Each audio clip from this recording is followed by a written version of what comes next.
여러분들도 그런 경험이 있을 것입니다. 편의점에 물 한 병 사러 이렇게 들어갔다가 물만 사갖고 나오는 것이 아니라 과자도 사고 뭐 사탕도 사고 물도 샀는데 또 음료수까지 사갖고 이렇게 들고 나오는 그런 경험 아마 많이 있었을 것이라고 생각이 됩니다. 우리는 이런 필요에 의해서 어떤 소비를 하는 것이 아닌 갑작스럽게 구매 욕구가 생겨서 물건을 이것저것 사게 되는 이런 현상을 가리켜 크로스셀링, 업셀링이라는 그런 표현으로 사용하고 있습니다. 크로스셀링 무슨 뜻입니까?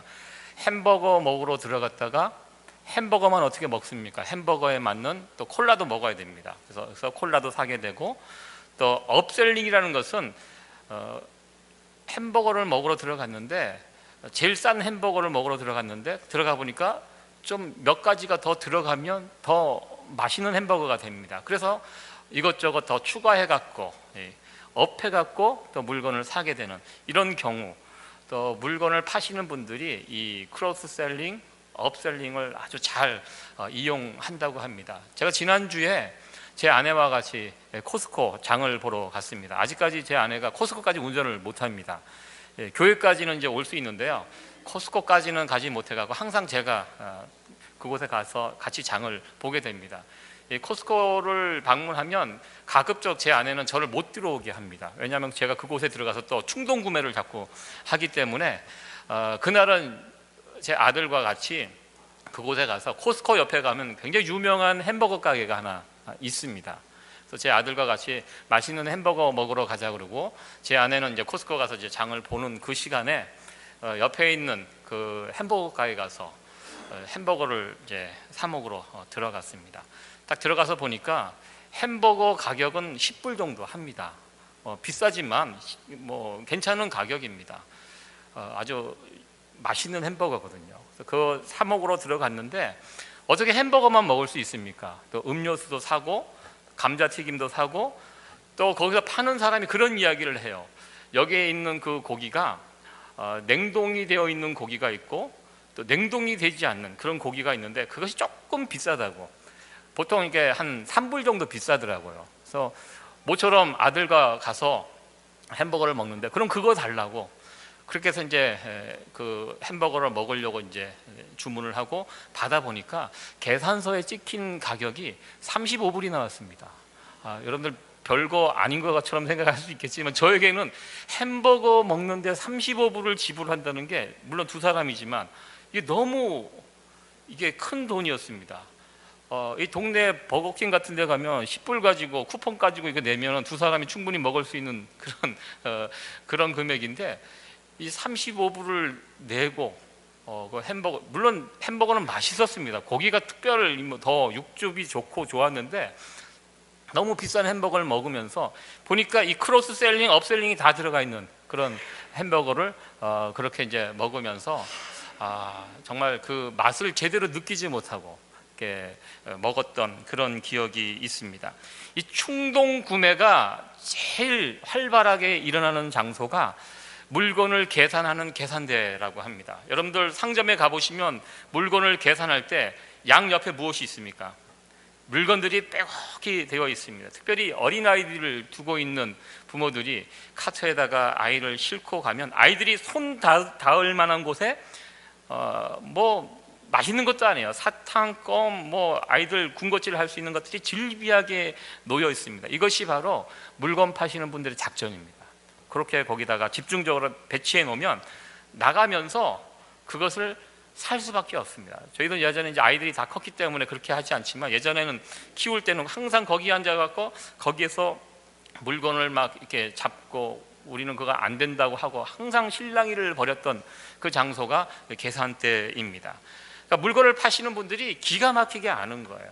그곳에다가 그것을 갖다 놓고 보통 사람들이요, 물건을 사러 가서 60% 70%는 자기가 처음 계획한 거를 사지 않고 계획한 이외의 것들을 지출하면서 물건을 산다고 합니다. 그래서 요즘은 이 크로스셀링, 업셀링, 물건을 파시는 분들은 필수적인 아이템이라고 합니다. 이것을 적절히 잘 이용해서 물건을 판다고 합니다.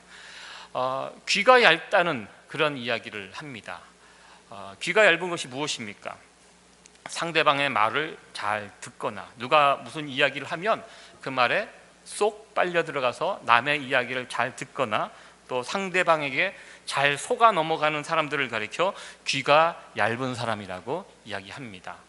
귀가 너무 두꺼운 사람들도 문제입니다. 귀가 꽉 막힌 사람도 문제입니다. 누가 무슨 이야기를 해도 듣지 않고 자기 원대로 자기 고집대로 살아가는 것도 문제입니다. 귀가 너무 막힌 것도 문제지만 귀가 또 너무 얇은 것도 문제인 것 같습니다. 누가 와서 조금만 이 이야기를 해도 그 말에 쏙 마음이 뺏겨갖고 얼른 또 그쪽으로 또 방향을 틀고 이렇게 살아가는 것도 문제인 것 같습니다. 너무 귀가 두꺼운 사람, 너무 귀가 얇은 사람, 이 부분도 어느 정도 이게 중용이 필요하지 않은가, 지혜가 필요하지 않는가 이렇게 생각을 해봅니다. 오늘 본문의 말씀은 귀가 얇았던 어느 사람의 이야기를 우리에게 전해주고 있습니다. 이름은 밝혀지지 않습니다. 하나님의 사람이 베델에 사는 어떤 늙은 선지자에게 속아 넘어가서 그만 하나님의 말씀을 어기게 되고 목숨을 잃어버리는 안타까운 이야기가 오늘 우리가 함께 살펴봤던 본문에 소개되고 있습니다. 시간 관계상 제가 13장 전체를 읽지 않았습니다. 11절부터 25절까지 읽었지만 사실 오늘 이야기는 13장 전체를 살펴봐야지 보다 정확하게 알 수 있는 그런 이야기입니다. 열왕기상 13장의 이야기를 가지고 간단하게 세 가지를 함께 살펴보기를 원합니다. 첫 번째 우리가 살펴볼 부분은 하나님 말씀에 관한 부분입니다. 하나님 말씀. 열왕기서는 왕들의 이야기입니다. 왕들의 그 이야기, 이스라엘 남유다와 북이스라엘 어떠한 왕들이 있었는지 그 부분을 소개했지만 정말 중요한 것은 열왕기서에서 가장 중요한 부분은 하나님의 말씀입니다. 선포된 하나님의 말씀이 그 말씀이 어떻게 정확하게 이루어져 가는지 여러 왕들의 이야기를 통해서 결국 하나님의 말씀이 어떻게 이루어 가는지를 보여주는 책이 열왕기서입니다. 그 하나님의 말씀을 소중히 여기고 그 말씀을 붙잡고 살아가는 사람들이 어떻게 승리하였는지 하나님이 그러한 사람들이 어떠한 복을 내려주셨는지를 밝혀주는 책이 열왕기서입니다. 반대로 하나님의 말씀을 무시하거나 그 말씀을 소홀히 여기는 사람들이 어떻게 망하여 갔는지 이 부분들을 소개하는 책이 또한 열왕기서입니다. 오늘 본문 읽었던 이 본문 앞에 보면 북이스라엘의 초대 왕이었던 여로보암의 이야기가 등장하고 있습니다. 이 여로보암은 대표적으로 하나님의 말씀을 무시하고 왜곡하고 하나님의 말씀을 듣지 않고 살았던 대표적인 왕이 바로 여로보암입니다. 우리가 이 성경을 읽다 보면 여로보암의 죄에 대해서 거듭거듭 밝히는 것을 보게 됩니다. 선한 왕은 다윗의 길을 걸었다. 다윗을 예로 들지만 왕 가운데 악한 길을 걸었던 왕들을 가리켜 대표적으로 여로보암의 길을 걸었다라고 성경은 계속해서 밝히고 있는 것을 보게 됩니다. 여로보암이 어떤 죄를 저질렀습니까? 하나님의 말씀을 왜곡하는 죄를 저질렀습니다. 하나님의 말씀을 무시하는 그런 죄를 저질렀습니다. 북이스라엘의 초대 왕이 여로보암입니다. 다윗 가문을 반대해서 새로운 왕이 북이스라엘에 세워집니다. 북이스라엘의 초대 왕 여로보암의 이야기입니다. 여로보암이 왕이 됐을 때 이스라엘은 성전 중심, 하나님 중심의 나라입니다. 예루살렘의 모든 것이 마음이 가 있습니다. 백성들의 마음이 예루살렘에 가 있기 때문에 여로보암은 어떻게 하면 이 백성들을 나에게로 모아갈 수 있을까 고민 끝에 여러 가지 정책들을 만들어 놓게 됩니다. 여로보암이 첫 번째 했던 정책이 예배당을 하나님께 제사 드리는 장소를 예루살렘 외 북이스라엘 지역에다가 옮겨왔습니다. 그곳에 예배당을 짓고 하나님이 예루살렘에만 계신 것이 아니다. 하나님은 어느 곳에도 계시고 우리가 어느 곳에서도 예배 드릴 수 있다. 이것은 신약의 사상입니다. 그러나 이 구약 시대에 벌써 신약 시대를 바라보면서 앞서간 사람이 아닙니다. 자신의 욕심을 채우기 위해서 예루살렘으로 내려가 있는 이스라엘 백성들의 마음을 훔치기 위해서 북이스라엘 땅에다가 예배 초소를 짓게 됩니다. 그래서 북이스라엘에 살고 있는 사람들에게 예루살렘으로 가지 못하도록 1년에 한 번씩 예루살렘 성전에 가서 예배드리는 그들이 이쪽에 북이스라엘에 머물고 그 여로보암 왕이 만들어 놓은 그 예배 초소에 가서 예배드릴 수 있도록 이렇게 함부로 장소를 마음대로 바꿨습니다. 이것이 여로보암의 정책이었습니다. 이 정책은 북이스라엘이 멸망할 때까지 계속 이어지는 것을 보게 됩니다. 하나님의 말씀을 왜곡시켰습니다. 두 번째로 여로보암이 했던 잘못이 제사장을 아무나 세우는 것이었습니다. 레위인들이 대부분 예루살렘 근처에 살았습니다. 성전을 중심으로 살았습니다. 그렇기 때문에 북이스라엘에는 레위인이 없었습니다. 자신이 만든 예배당을 섬기는 제사장들이 있어야 되는데 없습니다. 어떻게 합니까? 편법을 씁니다. 하나님의 말씀은 반드시 레위인이 하나님의 성전에서 일을 하도록 되어 있지만 이 여로보암은 그 법을 바꿉니다. 왜 이 레위인만 하나님의 일을 할 수 있냐? 누구나 할 수 있다. 이 만민 제사장 제도가 벌써 나왔습니다. 신약 시대에 나와야지 이것이 예수님 이후에 성령의 강림 이후에 있어야 될 이 일이 이 구약 시대, 이 열왕기 시대에 여로보암이 만들었습니다. 그래서 누구나 다 제사장이 할 수 있도록. 왜? 사람이 없기 때문에, 레위인이 없기 때문에 그 세워진 예배 처소에 일할 수 있는 사람들을 아무나 자기 마음에 맞는 사람 누구나 세우게 됩니다. 이것이 여로보암의 두 번째 죄였습니다. 그리고 세 번째, 예배드리는 날짜를 마음대로 조정했습니다. 율법에 보면 하나님께 예배드리는 그 날짜, 그 계절을 정확하게 언급을 하고 있는데요. 여로보암은 이스라엘도요 남북으로 길게 있기 때문에 남쪽의 추수와 북쪽의 추수가 약간 시간차가 납니다. 북쪽에 약간 추수가 늦습니다. 그래서 추수가 끝나고 그 추수한 그 곡식을 모아서 하나님 앞에 예배를 드리려면 북쪽에 있는 사람들은 급합니다. 추수가 늦기 때문에. 그것을 캐치하고 여로보암이 바꿉니다. 우리는 제사 드리는 그 날짜를, 예배 드리는 날짜를 한 달 늦게 하겠다. 이스라엘은 7월 15일을 중심으로 하지만 우리는 8월 15일 한 달 늦춰서 하나님 앞에 제사 드리겠다. 이것이 여로보암의 세 가지 정책이었습니다. 모든 것이 다 자기 중심으로 자기 마음대로 만들었던 정책들이었고 선포된 하나님 말씀을 왜곡시킨 그런 정책들이었습니다. 이렇게 해서 북이스라엘이 출발을 하였고요. 북쪽에 있는 백성들이 그러한 여로보암을 좋아했습니다. 그래서 여로보암을 따라가면서 나라가 나누게 되었습니다. 이런 모습을 하나님께서는 기뻐하지 않으셨습니다. 그래서 하나님의 사람 선지자를 북이스라엘 여로보암 왕에게 보내서 심판의 메시지를 전하게 하였습니다. 이 심판의 메시지를 전할 때 하나님께서 부탁하였습니다. 그곳에 가서 심판의 메시지를 전해라. 그리고 그 북쪽에 올라가서 물도 마시지 말고 떡도 먹지 말고 올라간 그 길, 이쪽으로 올라갔으면 내려올 때는 이쪽으로 내려오라고, 올라간 길로 내려오지 말라고 하나님께서 구체적으로 아주 세심하게 이 하나님 사람에게 부탁을 하셨습니다. 이게 사명이었습니다. 이것을 가지고, 말씀을 가지고, 하나님께서 주신 말씀을 가지고 여로보암에게 이 심판의 메시지를 전하게 됩니다. 훗날 이 심판의 메시지는 그대로 이제 이루어지게 되는데요. 여로보암이 남쪽에서 온 선지자로부터 심판의 메시지를 받게 되자 기분이 나빴겠죠.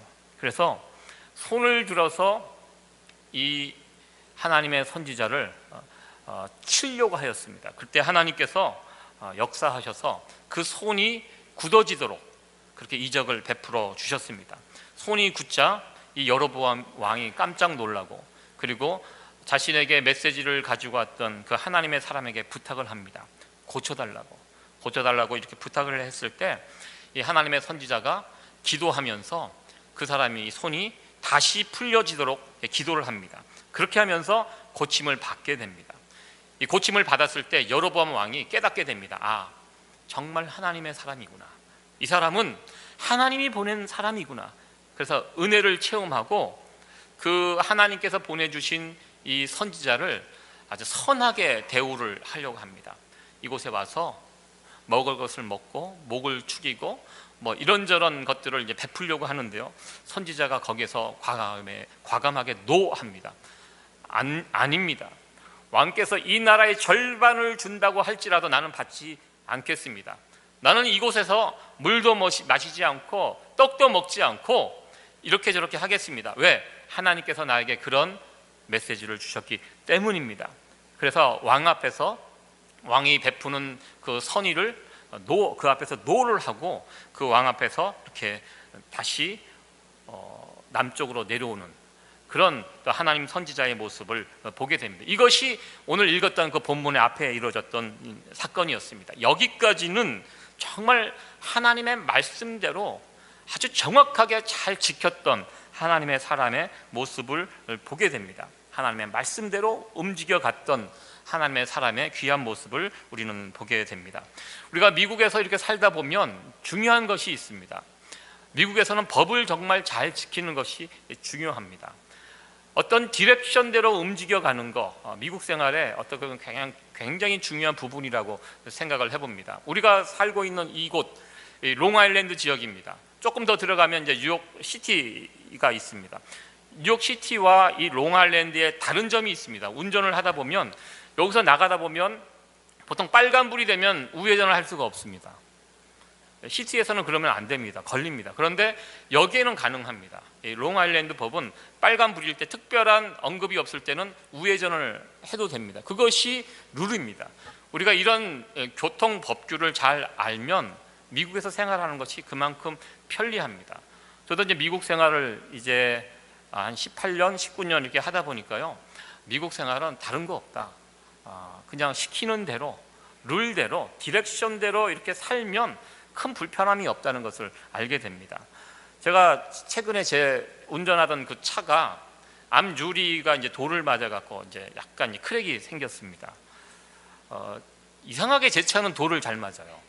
제가 처음 샀던 차도 사자마자 일주일 만에 큰 돌 맞고 깨지고 그래갖고 사자마자 한 달 만에 유리를 갈았던 적이 있습니다. 그 차는요 2번 유리를 갈았습니다. 누가 자꾸 저게 돌을 던져요. 하여튼 그래서 그 차는 2번 갈았고 조그만 승용차도 유리를 갈았는데요, 보니까 앞에 금이 가 있더라고요. 이게 돌을 맞아갖고 파인 자국을 발견했습니다. 보통 그런 경우는 시간이 가면 이제 점점 커집니다. 그래서 이것이 어떻게 할까 하다가 제가 이제 인터넷에서 이제 찾았습니다. 그래서 그것을 고치는 그런 그 상품이 있습니다. 그래서 오더를 해갖고 와서 제가 예전에 한번 그걸 하다가 실패를 한 적이 있거든요. 그걸 가지고 제 마음대로 했다가 결국 그냥 아무것도 고치지도 못하고 결국 유리를 갈았던 적이 있어갖고 이번에는 이 안에 있는 디렉션대로 한번 해보자 그래갖고 한번 해봤습니다. 펴놓고 거기서 시키는 대로 이렇게 발라놓고 한 20분 30분 기다리고, 그 20분 30분 기다리는 게 참 어렵습니다. 발라놓고 그냥 다른 일을 하다가 다시 또 와서 2번 3번 그렇게 했는데요, 정말 깜짝같이 이 자국 자체가 없어졌어요. 저는 깜짝 놀랐어요. 시키는 대로 하니까 정말 깨끗하게 말끔하게 유리가 깨끗하게 된 것을 이렇게 보게 되었습니다. 그러면서 제가 혹시 성도님 가운데 그런 일이 있으면 제가 돈 받지 않고 해드리겠습니다. 재밌더라고요. 아무 흠 없이 이게 고쳐진 것을 보고 다시 한번 깨달았습니다. 여기에는 정말 시키는 대로, 디렉션대로 이렇게 하면 되는구나. 그것을 다시 한번 새삼스럽게 깨닫게 되었습니다. 우리의 신앙생활에서도 이 부분이 참 중요하다는 것입니다. 하나님 말씀대로 살아가는 것, 하나님이 우리에게 주신 디렉션대로 살아가는 것, 그 말씀을 붙잡고 신실하게 하루하루 살아가는 것, 그것이 참 우리의 신앙생활에 있어서 절대적인 부분이 아닌가 이렇게 생각을 해봅니다. 우리가 하나님의 말씀, 우리에게 주신 그 디렉션대로 그 말씀을 붙잡고 하루하루 살아가는 그 모습을 우리 하나님께서는 참 기뻐 받으시고요, 또 우리에게는 참 큰 복된 모습이 아닌가 이렇게 생각을 해보았습니다. 우리 모두는 하나님의 말씀의 그 디렉션대로 정확하게 움직이며 살아갈 수 있는 그런 저와 여러분들이 될 수 있기를 간절히 축원합니다. 두 번째로 우리가 오늘 이 본문을 통해서 살펴볼 부분은 하나님의 사람이 유혹에 빠져서 하나님의 말씀을 어기게 되고 결국 죽임을 당하게 되는데요. 여기에 누구의 책임이 큰가? 속였던 늙은 선지자의 책임이 더 큰가? 속임을 당한 이 젊은 선지자의 책임이 큰가? 이 부분에 대해서 한번 생각을 해보려고 합니다. 하나님의 사람의 왕의 요청을 거절하고 북이스라엘을 떠나서 다시 유다 땅으로 돌아왔다면 이야기는 거기서 끝났을 것입니다.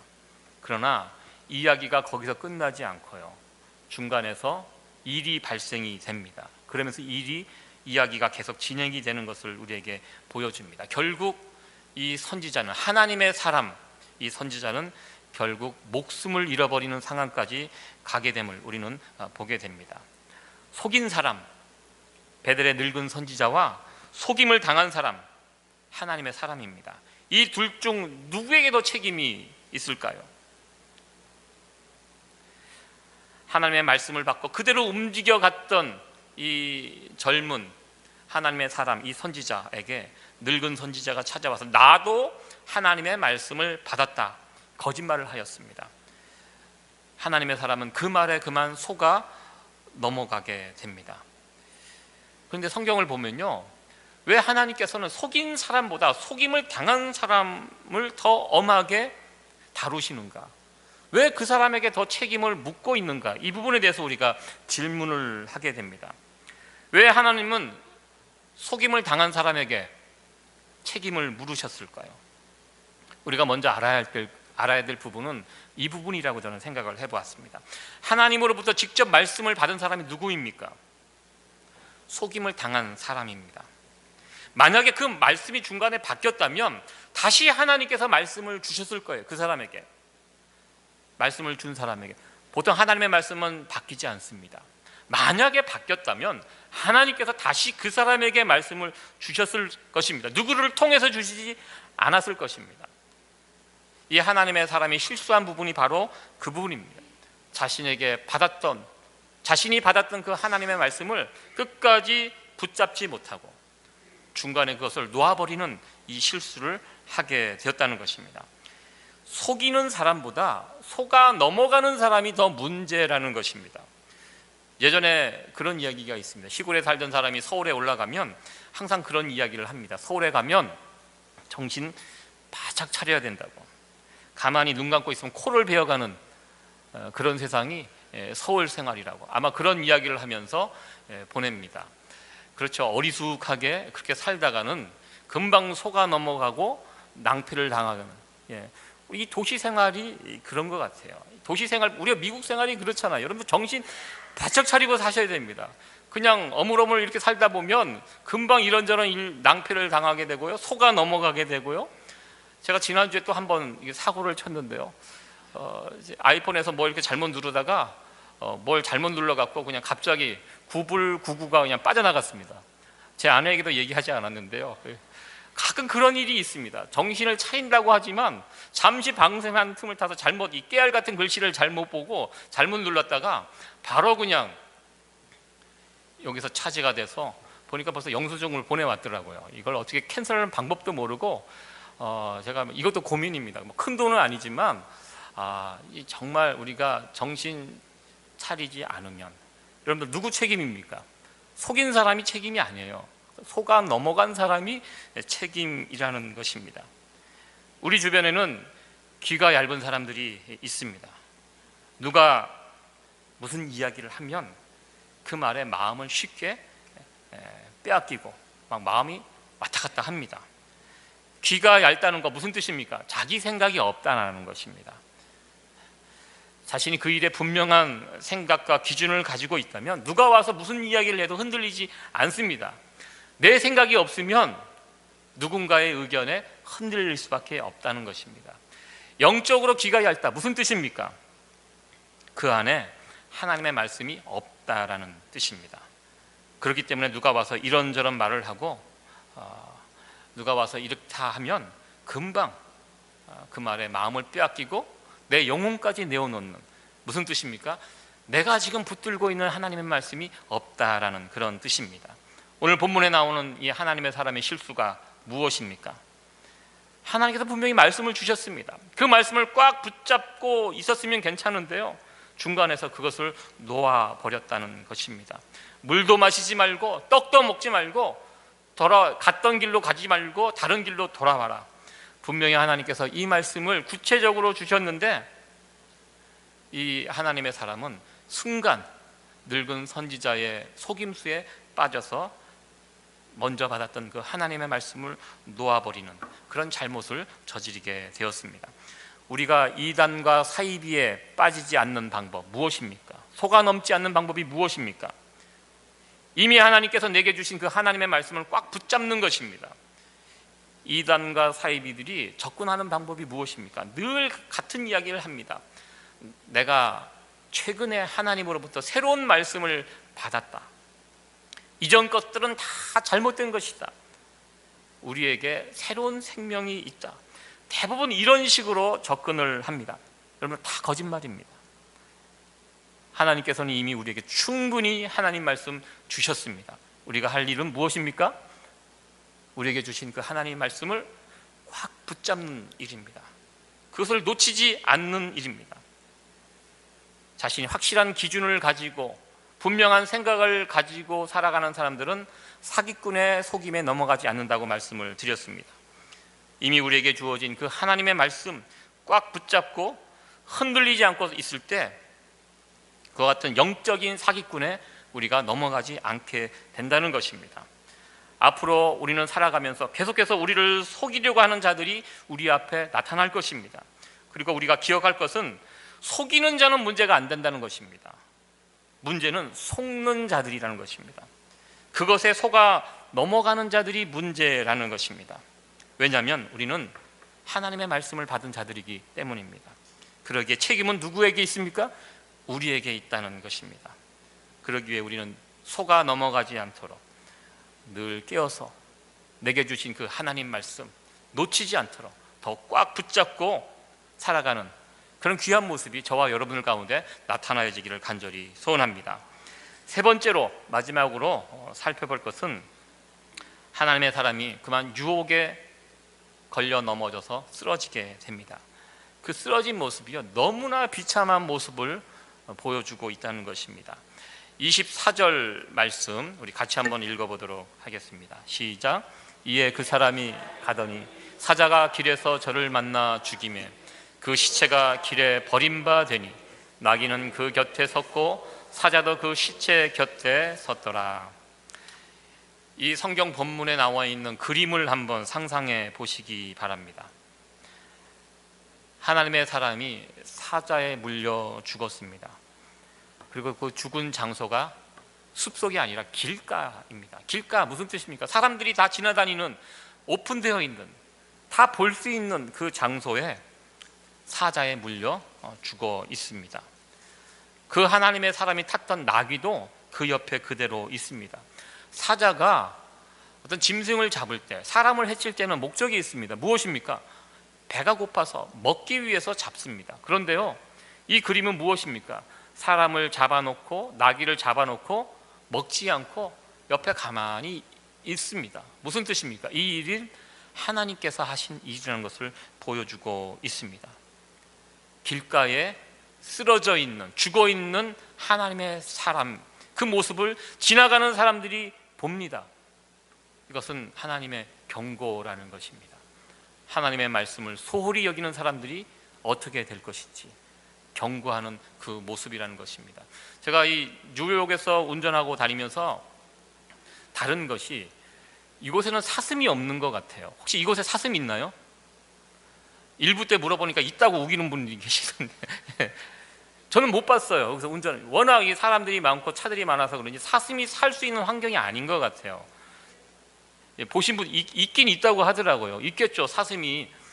근데 제가 살았던 그 메릴랜드는 사슴이 참 많이 있었습니다.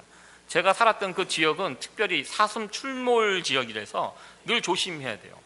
그래서 사슴이 이게 새벽에 교회를 가다 보면 사슴이 있어요. 사슴이 이게 자동차 불빛을 보면 이게 흥분해 갖고 차에 뛰어들어요. 그런 사슴들이 있어요. 그래서 그것 때문에 사고가 나고 또 차가 망가지고 이런 이야기를 많이 듣습니다. 저도 몇 번의 위기가 있었지만 그래도 잘 피해서, 그래서 밤에는 운전할 때 뒤를 보지 않고 주변을 보면서 이렇게 사슴이 있나 없나, 사슴이 있어요. 그래서 사슴이 막 쳐다봐요. 뛰어들까 말까 막 고민하고 있는 것 같아요. 그래서 차가 한번 이게 들어오면 큰 낭패입니다. 그러며 이제 운전하면서 다니면서 길거리에 죽어있는 사슴의 시체를 정말 많이 봤어요. 그 지역에는요, 그렇게 쓰러진 그런 동물들을 수거하는 공무원들이 따로 있습니다. 하루에도 그 철이 되면 정말 수십 마리의 사슴들이 길거리에서 그렇게 죽어갑니다. 한국 같으면 다 먹어서 없애는데요, 여기는 다 그렇게 차에 부딪혀서 다 죽는 것 같아요, 사슴이. 그러니까 사슴이 길거리에 쓰러져 있는 모습을 보면 경각심이 생깁니다. 운전 조심하고 더 조심하고 또 주변을 살피면서 이렇게 운전을 하게 됩니다. 길가에 쓰러져 있는 하나님의 사람, 많은 사람들에게 경각심을 불러일으키는 그런 장면이라는 것입니다. 하나님 말씀을 소홀히 여기면, 내가 그 하나님 말씀 놓치면 저렇게 될 수 있다는 하나님의 경고의 메시지가 바로 하나님의 사람이 길거리에 쓰러져 있는 이 모습이 아닌가, 이렇게 생각이 됩니다. 주님께서 말씀하셨습니다. 소금이 그 맛을 잃으면 어떻게 됩니까? 길가에 버려지게 되고요, 사람들이 그 소금을 밟게 된다고 우리 주님께서 말씀하셨습니다. 길가에 버려진 시체, 우리에게 무엇을 보여주고 있습니까? 하나님의 사람이 하나님의 말씀대로 살지 못한다면 쓸모없는 자가 된다는 것입니다. 사명을 잃어버리면, 그 말씀을 놓쳐버리면 우리는 아무것도 아닌 자들이 될 수 있다는 것입니다. 지금 여러분들 안에 하나님의 말씀이 남아 있으십니까? 지금 내 안에 하나님의 말씀이 있는지, 내가 지금 붙들고 살고 있는 하나님의 말씀이 있는지 없는지, 이 시간 우리의 모습들을 돌아볼 수 있는 그런 시간이 됐으면 좋겠습니다. 내가 지금 이 붙들고 있는 이 하나님 말씀 끝까지 놓지 않겠습니다. 하나님 앞에 다짐하며 나갈 수 있는 저와 여러분들 될 수 있기를 간절히 소원합니다. 말씀을 정리하도록 하겠습니다. 우리는 영적으로 귀가 얇은 사람이 되어서는 안 될 것입니다. 이미 우리에게 주어진 그 하나님의 말씀을 꼭 붙들고 주변의 이런저런 이야기에 마음을 흔들리지 않고, 그 어떠한 이단이나 사이비의 공격에도 흔들리지 않고 이미 내게 주어진 그 하나님 말씀 안에서 확신하며 살아갈 수 있는 저와 여러분들 될 수 있기를 간절히 소원합니다. 우리가 하나님 말씀대로 살아가지 못할 때 그 말씀을 놓쳐버리게 되면 우리는 길가에 버려진 이 사람의 모습, 우리는 길가에 버려지게 되고요, 많은 사람들에게 밟히는 소금과 같은 자가 될 수밖에 없다고 말씀드렸습니다. 과거에는 하나님의 사람이었지만 이제는 길가에 버려진 사람과 같이 많은 사람들이 밟히고 있는 과거의 하나님의 사람의 모습들을 우리는 보게 됩니다. 그들의 비참한 모습들을 우리는 보게 됩니다. 하나님의 사람은요, 하나님의 말씀대로 살아갈 때, 하나님께서 주신 그 사명을 붙들고 살아갈 때, 그때 그 사람은 하나님의 사람이며 세상에 선한 영향력을 끼치며 살아갈 수 있다는 것입니다. 영적으로 늘 깨어 있어서 세상의 그 어떤 소리, 어떠한 공격에도 하나님께서 우리에게 주신 그 하나님 말씀 꼭 붙들고 우리의 사명을 놓치지 않고 하나님 말씀에 순종하며 살아갈 수 있는 우리 모두가 되어질 수 있기를 간절히 소원합니다. 그래서 계속해서 우리가 이 세상을 향하여 힘있게 영광스러운 하나님의 빛을 비출 수 있는 그런 저와 여러분들, 그리고 우리 세이비어 교회가 되어지기를 간절히 축원합니다. 기도하시겠습니다.